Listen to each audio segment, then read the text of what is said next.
وقتی علمای برجسته شیعه و اهل سنت همراه با دانشجویان عراقی در بغداد دور هم جمع می شوند، یعنی اینکه مسئله مهمی آنها را گرد هم آورده است. پرسجو کردیم و مشخص شد این جمع علمایی و دانشجویی برای بازخوانی ابعاد نامه مقام معظم رهبری به دانشجویان آمریکایی تجمع کردند. سخنران اصلی مفتی اهل سنت عراق بود که نامه مقام معظم رهبری را عامل انزجار دشمنان توصیف کرد.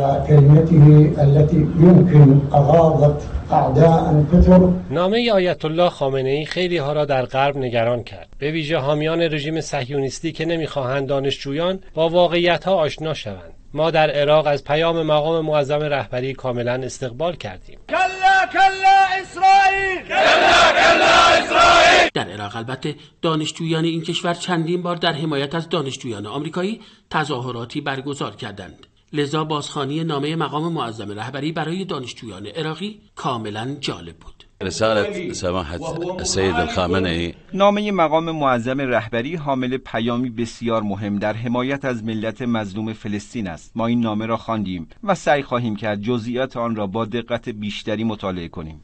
هذه الرسائل المهمة إلى الشباب الغربي والشباب الأمريكي. این نامه برای جوانان بسیار مهمه. حکومت‌های غربی نمیخوان دانشجویان که آینده کشورها هستند از خواب غفلت بیدار بشن، اما با این نامه دانشجویان با اتفاقاتی که در غزه رخ میداد بیشتر آشنا شدند. در این تجمع علمی دانشگاهی که به همت رایزنی فرهنگی صورت گرفته، افزون بر حضور سفیر ایران به عنوان نماینده رسمی جمهوری اسلامی، آیت الله حسینی نماینده ویژه مقام معظم رهبری در کشور عراق هم در سخنانی به نیابت از رهبر انقلاب از مواضع دانشجویان، اندیشمندان و علمای عراق که حامی مردم غزه بودند تقدیر کرد. مهمترین ویژگی پیام مقام معظم رهبری این استش که مخاطبان اصلی این پیام جوانان اهل فکر و تعقل و اندیشه هستند که خودشان در بطن اعتراضات ضد صهیونیستی قرار دارند.